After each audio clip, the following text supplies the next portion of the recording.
नमस्कार मित्रांनो, कसे आहात? बरे आहात ना? मित्रांनो, प्रेम सुंदर असतं, पण प्रत्येक नातं प्रेमळ असतातच असं नाही.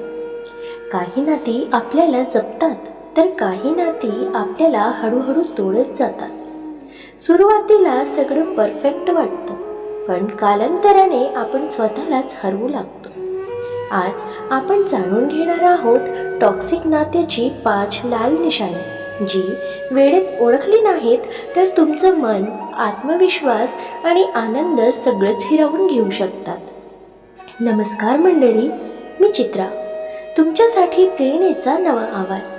आणि तुम्हा सर्वांचं स्वागत आहे चित्राज व्हॉइस मराठीवर. इथे प्रत्येक शब्द तुम्हाला देईल नवा आत्मविश्वास, नवी ऊर्जा आणि यशाची प्रेरणा. इथे तुम्हाला मिळेल प्रेरणादायी विचार, सकारात्मकता आणि आयुष्य जगण्याची नवी ऊर्जा. चला तर मग सुरुवात करूया आपल्या या प्रेरणादायी प्रवासाला आपल्या मनापासून. नंबर 1, सतत कंट्रोल करण्याचा प्रयत्न. प्रेमात काळजी असते, पण टॉक्सिक नात्यात नियंत्रण असतं. तू कुठे जातोस, कुणाशी बोलतेस, फोन का उचलला नाहीस, ऑनलाईन असून रिप्लाय का दिला नाहीस, अशा प्रश्नांच्या मागे प्रेम नसतं, तर असुरक्षितता आणि मालकी हक्काची भावना असते. हळूहळू तुम्ही तुमचे निर्णय घेणं बंद करता आणि तुमचं आयुष्य दुसऱ्याच्या परवानगीवर चालू लागतं. जर तुमच्या स्वातंत्र्यावर सतत बंधन येत असतील तर हे पहिलं लाल निशाण आहे. नंबर 2, तुमच्या भावना नेहमी दुर्लक्षित केल्या जातात. जेव्हा तुम्ही दुखावलेले असता तेव्हा समजून घेण्याऐवजी तुमच्याच भावना चुकीच्या ठरवल्या जातात. तू खूप विचार करतोस, तू जास्त संवेदनशील आहेस, ही काही मोठी गोष्ट नाही. तुमचं दुःख, राग किंवा वेदना जर सतत कमी लेखल्या जात असतील तर हळूहळू तुम्ही स्वतःच्या भावनांवरच शंका घ्यायला लागता आणि हीच भावनिक क्षणाची सुरुवात असते. नंबर 3, सतत खोटं बोलणं आणि विश्वास तोडणं. कोणत्याही नात्याचा पाया म्हणजे विश्वास, पण टॉक्सिक नात्यात खोटं बोलणं, गोष्टी लपवणं आणि वारंवार विश्वासघात करणं ही सामान्य गोष्ट बनते. सगळ्यात वाईट म्हणजे चूक त्यांची असते, पण अपराधी वाटायला तुम्हालाच लावलं जातं. जिथे विश्वास तुटतो तिथे नातं फक्त नावापुरतं होतं. नंबर 4, तुम्ही नेहमीच चुकीचे ठरता.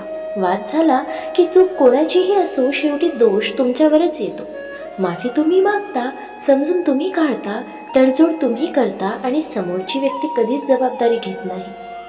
अशा नात्यात तुमचा आत्मसन्मान हळूहळू संपत जातो, कारण तुम्हाला वाटू लागतं की खरंच प्रत्येक गोष्टीत माझी चूक असेल. नंबर 5, त्या नात्यात राहूनही तुम्ही एकटे वाटता. सर्वात मोठं लाल निशाण म्हणजे तुम्ही नात्यात असता पण तरीही मनाने एकटे असता. तुमच्या आनंदाची, स्वप्नांची, संघर्षाची कोणालाच पर्वा नसते.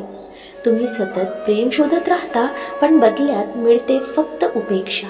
आणि मग एक दिवस लक्षात येतं की तुम्ही त्या व्यक्तीसोबत आहात, पण स्वतःपासून खूप दूर गेलेले आहात. लक्षात ठेवा, प्रेम म्हणजे स्वतःला हरवणं नाही. प्रेम म्हणजे स्वतःला अधिक सुंदरपणे शोधणं आहे. जे नातं तुमचा आत्मविश्वास मोडतं ते तुमच्या मनाला रोज दुखावतं. जे तुम्हाला स्वतःचाच तिरस्कार करायला शिकवतं ते प्रेम नाही. कधी कधी नातं वाचवण्यापेक्षा स्वतःला वाचवणं जास्त महत्त्वाचं असतं. जर या 5 पैकी एक जरी लाल निशाण तुमच्या नात्यात दिसत असेल तर थांबा, विचार करा आणि स्वतःच्या आनंदाला प्राधान्य द्या. कारण तुम्ही अशा प्रेमासाठी पात्र आहात जे तुम्हाला तोडणार नाही, तर आयुष्यभर जगणार आहे. मित्रांनो, दररोज सकारात्मक विचारांसह आपण भेटत असतो. तुमचे जीवनही असेच सकारात्मक विचारांनी भरून जावो. तुमच्या मनातील सर्व चांगल्या इच्छा, आकांक्षा पूर्ण होत तुम्हाला सुख समृद्धी लाभो ही ईश्वराच्या चरणी प्रार्थना. मित्रांनो, तुम्हाला हा व्हिडिओ कसा वाटला कमेंट करून नक्की सांगा. व्हिडिओ आवडल्यास लाईक, शेअर करायला विसरू नका आणि अशी छान छान कथा आणि सुविचारासाठी चॅनलला सबस्क्राईब नक्की करा. भेटूया पुन्हा एका नवीन व्हिडिओमध्ये. तवर स्वस्थ रहा, मस्त रहा, आनंदित रहा. धन्यवाद.